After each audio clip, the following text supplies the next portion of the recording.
Sena Vision ale ni Mifa production lajɛ Mali kɔnɔ ani Mali kɔ kan an bɛ bɛɛ lajɛlen fo i ka wagati togoya la k'a fɔ ɲɛna k'aw ka bisimila aw ka émission mandi kɛnɛ kan n'o ye Fatt Chez une star ye ayiwa an filɛlibagaw an tɛna kuma janya bi an wulila ka se an ka belebele wɛrɛ ma ale tɛ mɔgɔ wɛrɛ ye KEB kan jumɛn Quand faut être, ça va? Ça va, il va kan Donne.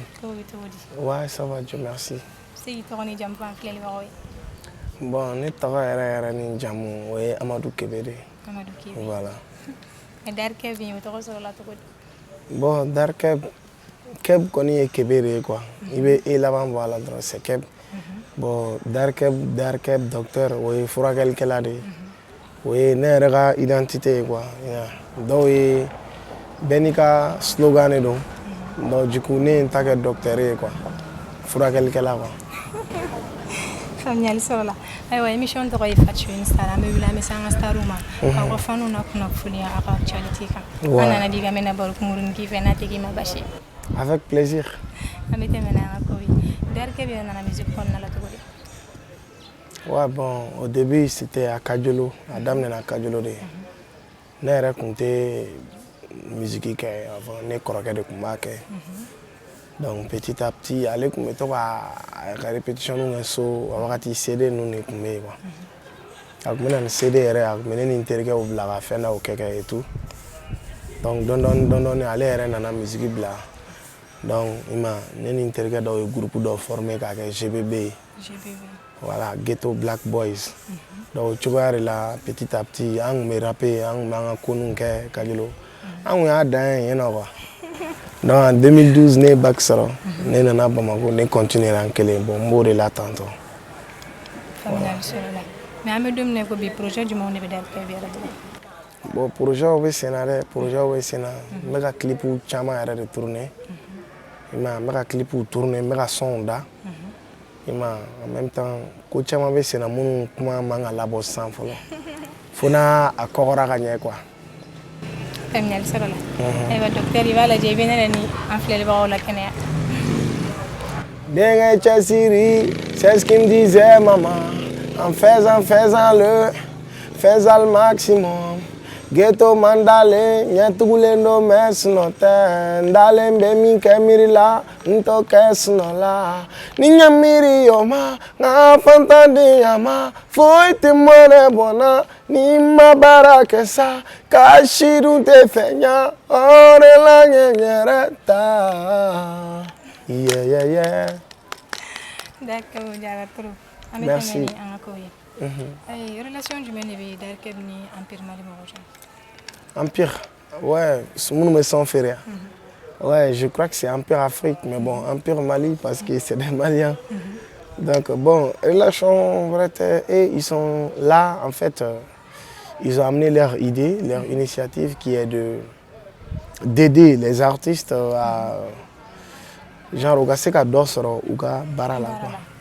N'o ye son feereli ye dɔnkilida i m'a faamu donc o relation ninnu de b'an cɛ. An y'a ye hakilina ɲɛnama de don yanni Empire yɛrɛ ka fɛngɛ voilà a mɔgɔ fɔlɔ minnu kuma in saraliw la an b'a la donc on a pris le temps de bien étudier et de bien aussi se préparer quand an lancer ko in kan donc o de la an fɛnɛ an n'u bɛ partenariat la an bɛ to k'an ka projets d'u ma u b'a feere an ye donc an b'an ta sɔrɔ olu b'u ta sɔrɔ quoi. Mais an bɛ don min yɛrɛ la i ko bi album joli de bɛ KEB bolo?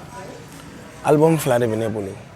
Ouais, ne ka album fɔlɔ bɔra en 2017 filanan bɔra en 2020 Reality ani Two Face.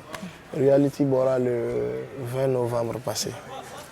Faamuyali sɔrɔ la an bɛ segin ka na actualité la i yɛrɛ ɲɛ b'a la jamana ɲagaminen don transition ko ninnu kumaw cayalen don ladilikan jumɛn de bɛ KEB bolo k'a lase transition mɔgɔ ninnu ma population tɔw ma? Ah bon, n b'a fɔ population kɔni bɛɛ k'i cogo dɔn parce que mɔgɔ datugu tɛ koba ye olu bolo donc ala k'an bɛɛ kisi ala k'an bɛɛ kisi a ma ala k'an bɛɛ kisi dɛ ala k'an bɛɛ lajɛlen kisi u tɔɔrɔ ma donc transition mɔgɔw fɛnɛ vraiment jamana b'u bolo sisan u k'u hakili to a la i m'a faamu jamana ye an bɛɛ faso de don quoi donc qu'ils fassent bien les choses.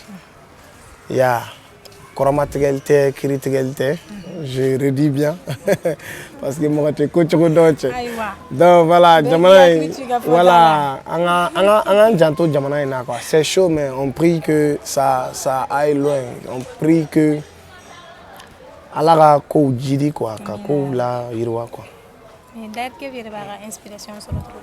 Eh voilà choco bella ne venga inspiration sur le choco bella avec dépendre quoi.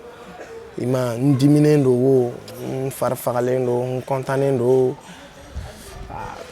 Yoro kota la quoi, avec na de choco fenêtre là, avec na drone. Ni na na wakati na drone, il faut ma meilleure blague non. Surtout généralement, j'aime travailler avec mes amis.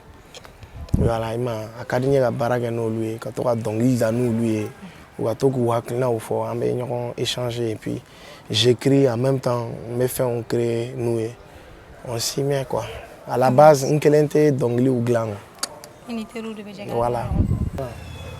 Kagil la jinga flel waro e kafo. O so rolo no arrêter le soumali de la nuit Amina Vision. Ale ne Mifa production. Émission to Fatt Chez une star bi an der KEB de Benyombo. Amete meni an akoy. Der KEB. Ouais. Et donc il d'ailleurs na fa du monde la c'est même si da do na fa. Et tu mon net sera donc il da faut bango ya ene na fa era de. Ni ay bi der KEB era donc il da do quoi. Donc net sera calé donc il da fin be gagner. Fin il y avait ko labi. Kalan tɛ dɛ kalan oui kalan nafa bɛ nka mais dɔnkilida de ye ne ka ko bɛɛ ye dɔnkilida de ye ne ka ko bɛɛ kɛ mais dɔnkilida kɔfɛ i bɛ activité wɛrɛw kɛ bon ouais souvent n bɛ to ka business dɔw kɛ cogo sugu dɔw la mais a man di n ye k'olu labɔ sisan fɔlɔ parce que n bɛ ka a soupassement dilan ka ɲɛ quoi o la n'a wulila a b'a yɛrɛ kuma kɛ quoi en tant que filɛlibagaw la kɛnɛya dɔn oh my baby, anyone tado. Hamena kadi bini malo. Hikanu mimene la sensedo. Inyana vinka matena seka suna kofedo. Oh, Amira, Amira, love. Amisha, Amisha, yeah, yeah. Amira, Amira, love. Temo numéro 7 comme Cristiano. Darka bufone jarat pro. Yeah, thank you. Amete meni angakoy. Dona na taula der ke bi refeta ko baji mawni ke mali musique la mi model mi ñoo model ka ke ko chama bene kono de wala souvent ni miri nga la ñini wona fom to ka sran wa to ka est-ce que mena se ka ke parce que ala de ko tigi we quoi mais ni fena miri ko kunu ani bi kelente donc je me dis forcément que si je travaille encore et encore Chini fana be jan biye quoi. Ma ne fera ka artiste ba de Mali voilà artiste mi genre niko Afrique artiste baw ou mo temps par exemple ni be ko citer der kep to ka ye Afrique artiste ou là ka ke Mali la al ni sara ntoko ka toy quoi. Ya bibi na ni mo sara ta mo be nyinu ko trop.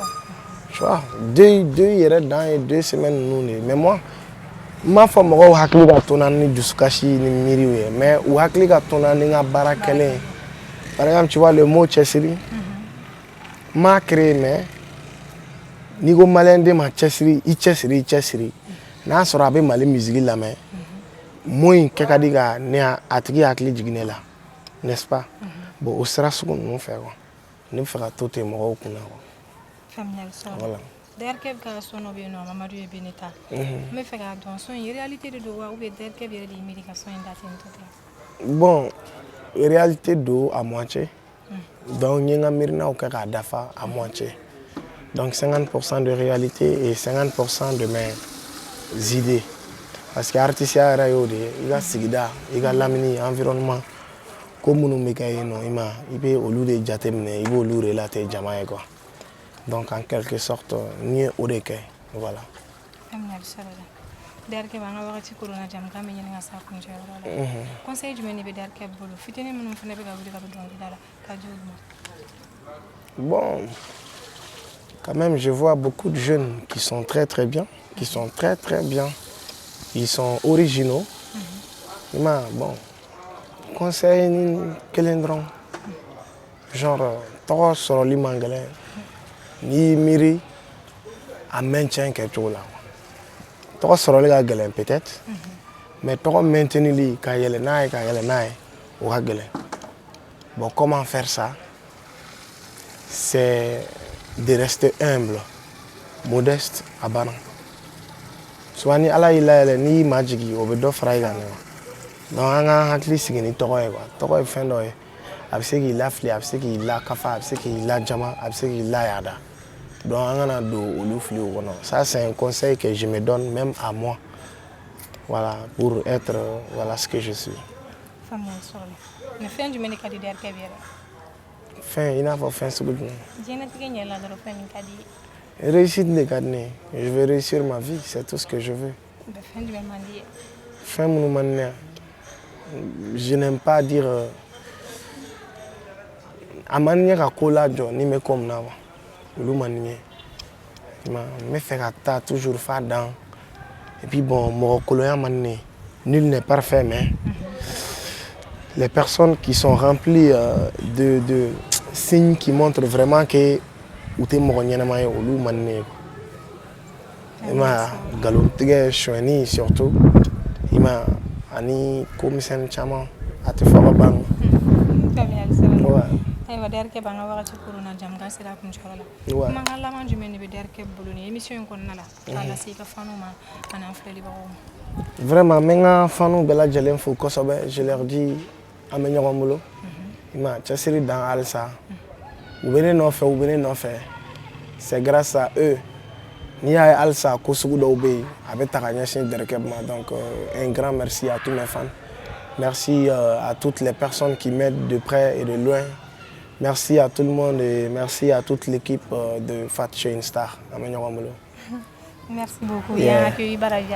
C'est fait un plaisir. Kokan, Amina Arabi. Big up. Ayiwa an filɛlibagaw ni kun bɛ dan sigi a kan bi jamukan na ni masa harama ni ma an ka jɔnya jana aw ni ne an na ɲɔgɔn sɔrɔ diɲɛ wagati wɛrɛ nin kɛnɛ kelen in kan bye bye.